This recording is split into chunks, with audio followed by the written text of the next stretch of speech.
जय श्री राम भक्तों। चलिए आज की कथा श्रवण करते हैं। आज की कथा है एक मुनीम तथा एक कंजूस सेठ। आइए कथा श्रवण करें।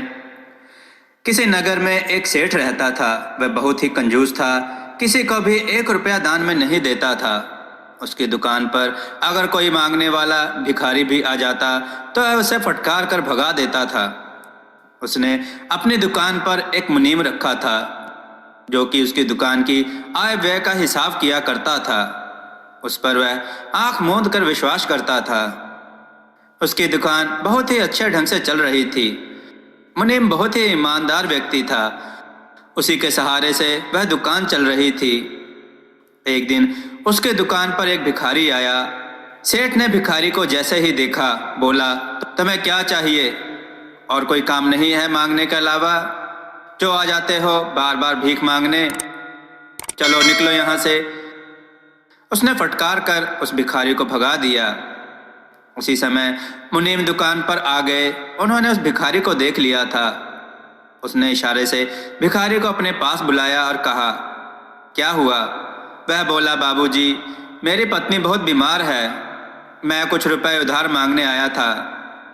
मुनीम ने उसे 1000 रुपए दिए और बोला, अपनी पत्नी का अच्छे ढंग से इलाज करवाना। अगर कोई कमी हो तो और पैसे ले जाना। मुनीम के पांव पकड़कर वह भिखारी बोला, भगवान तुम्हारा भला करें। मुनीम के वजह से ही दुकान के व्यापार में बढ़ोतरी हो रही थी। वह अगर 50,000 कमाता तो उसमें से 20,000 अपने लिए रख लेता, जिसमें से 10,000 गरीबों पर खर्च कर देता था। किसी को 50 रुपए, किसी को 100 रुपए, जिसको बहुत ही ज्यादा जरूरत होती थी उसे ज्यादा भी देता था। वह सेठ के रुपयों में से जरूरतमंदों को बांट देता था। जिस दिन सेठ दुकान संभालता था उस दिन कोई भी व्यक्ति उसकी दुकान पर कदम नहीं रखता था। वह बहुत ही कठोर स्वभाव का था। एक दिन सेठ को किसी खास दोस्त ने उसे भड़का दिया कि तुम्हारा यह मुनीम तो तुम्हें चूना लगा रहा है। उस व्यक्ति ने सेठ को बताया कि तुम उस मुनीम पर नजर रखना। सेठ कुछ दिनों से उससे कटा कटा रहने लगा। मुनीम ने इस बात को भांपा पर उसने कभी कुछ नहीं कहा। एक दिन उसने किसी गरीब व्यक्ति को गल्ले में से 50 रुपए देते देख लिया। वह सोचने लगा कि वह आदमी ठीक ही कह रहा था। उसने मुनीम को बुलाया और उस पर नाराज होकर बोला, मैं तुम पर विश्वास करता था, तुम तो मेरे गल्ले में से उस भिखारी को दान करते हो। मुनीम बोला, भगवान आपको इतना दे रहा है, आप अगर थोड़ा बहुत किसी जरूरतमंद को दे दिया करें तो इसमें हर्ज ही क्या है। इससे कारोबार फलता फूलता ही है। इस बात से सेठ मुनीम से नाराज हो गया। उसने मुनीम से कहा कि तुम यहाँ से अभी इसी वक्त चले जाओ, मैं तुम्हारा हिसाब किताब कर रहा हूँ। मैं अपनी दुकान खुद संभाल लूंगा। तुम्हारे जैसों की मुझे जरूरत नहीं है।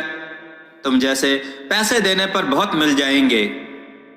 मुनीम सेठ की बात सुनता रहा लेकिन उसने पलटकर कोई जवाब नहीं दिया। सेठ ने एक दूसरा व्यक्ति दुकान की आय का हिसाब रखने के लिए रख लिया।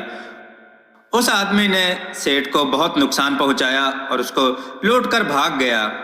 इससे सेठ को बहुत घाटा हुआ। सेठ बहुत घबरा गया।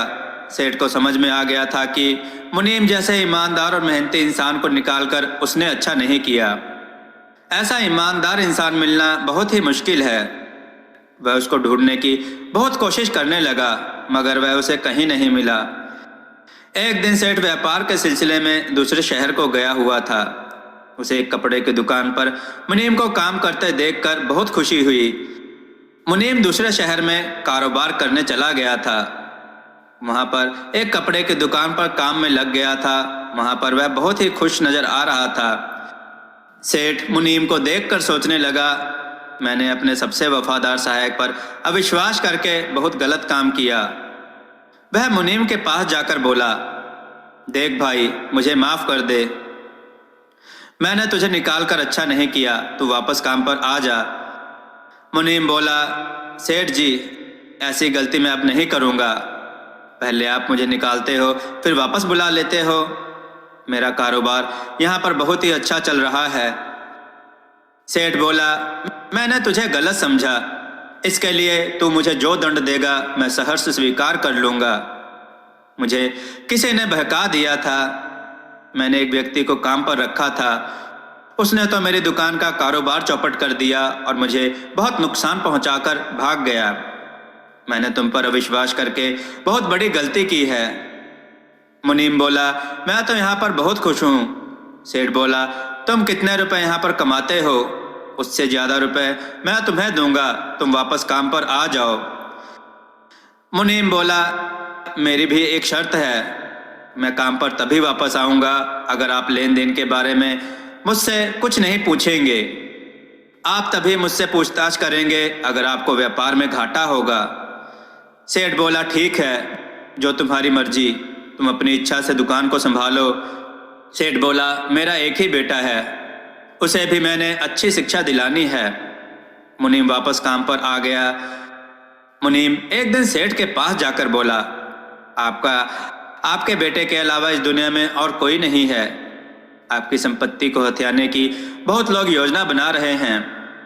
आपके एक ही बेटा है, भगवान ना करे अगर आपको किसी दिन कुछ हो गया तो लोग आपकी संपत्ति को हड़प कर जाएंगे। आपका बेटा अभी छोटा है, जब तक यह बालिग नहीं होता इसके नाम पर भी यह संपत्ति नहीं हो सकती। आपकी संपत्ति या तो सरकार ले लेगी। आपको अगर मुझ पर विश्वास है तो आप अपनी संपत्ति का दावेदार मुझको भी बना सकते हो। मैं आपका विश्वास पात्र हूँ, मैं आपको कभी धोखा नहीं दूंगा। इंसान की जिंदगी का क्या भरोसा, अगर आपकी संपत्ति किसी ऐसे इंसान के हाथ लग गई, वह आपके बेटे को कुछ भी ना दे तो आपके बेटे का क्या होगा? आप मुझ पर विश्वास कर सकते हो, मैं मर जाऊंगा मगर आपके बेटे के साथ विश्वासघात नहीं करूंगा। मुझे दुकान पर काम करते करते इतने दिन हो गए हैं, आपको लोग बात बात पर भड़का सकते हैं। अगर आपको मेरी बात ठीक लगती है तो आप अपनी संपत्ति का देखरेख करने वाला मुझे बना सकते हो। मैं आपके बेटे को जब वह बालिग होगा तब उसे उसका कारोबार सौंप दूंगा। यह काम आप तभी करना यदि आपको मुझ पर विश्वास है, नहीं तो नहीं करना। सेठ ने अपनी संपत्ति की देखरेख करने वाला मुनीम को बना दिया। उसने लिखा था कि मेरे मरने के बाद मुनीम ही मेरी संपत्ति की देखभाल करेगा जब तक कि मेरा बेटा बालिग नहीं होता। मेरा बेटा बालिग होने पर ही अपनी संपत्ति का असली वारिस होगा। इस तरह काफी दिन व्यतीत हो गए। एक दिन सेठ किसी काम से शहर व्यापार के सिलसिले में सामान लाने गया हुआ था। उसकी गाड़ी दुर्घटनाग्रस्त हो गई। बड़ी मुश्किल से सेठ की जान बची, वह कोमा में चला गया। मुनीम ने उसके बच्चे को अपने घर पर रख लिया। उसके बच्चे को माँ और बाप दोनों का प्यार दिया। उसके अपने कोई संतान नहीं थी। मुनीम की पत्नी ने सेठ के बेटे को अपने घर में भरपूर प्यार दिया।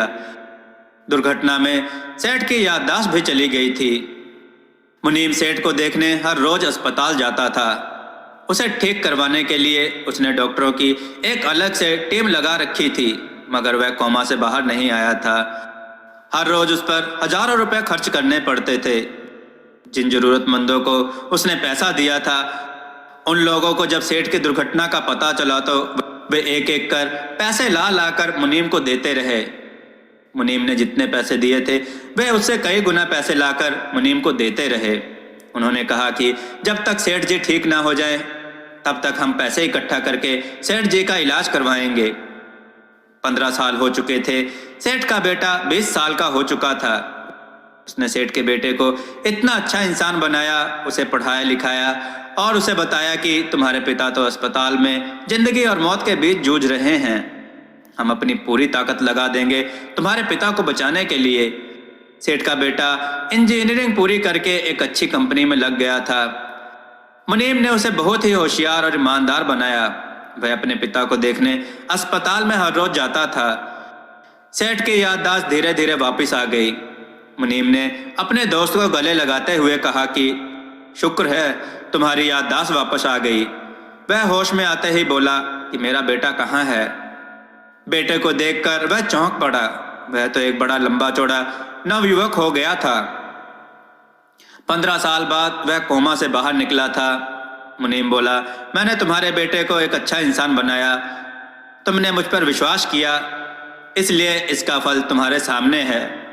तुम्हारी दुर्घटना होने के बाद लोगों ने मुझ पर ना जाने क्या क्या आरोप लगाए। उन्होंने यहाँ तक कहा कि दुर्घटना कराने में मेरा ही हाथ था और आपकी संपत्ति को हथियाने में भी मेरा ही हाथ था। मैंने आपके बेटे की परवरिश और आपकी दुकान का काम अच्छे ढंग से निभाया।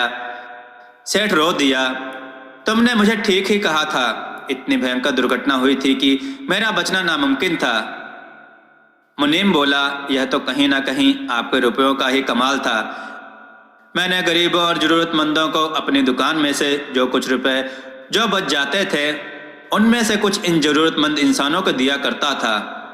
आपको विश्वास नहीं आएगा, इन जरूरतमंद लोगों ने ही आपको बचाया है। इन्होंने इतने पैसे इकट्ठा करके दिए कि आपका 15 साल का खर्च इनसे ही पूरा हुआ है। सेठ बोला, मैं तो कभी भी अपने हाथ से किसी को कुछ भी दान नहीं किया। आज मुझे समझ आ गया है कि जरूरतमंदों की अवश्य सहायता करनी चाहिए। शायद तुम्हारी ही दुआओं का ही परिणाम है जो मैं बच गया।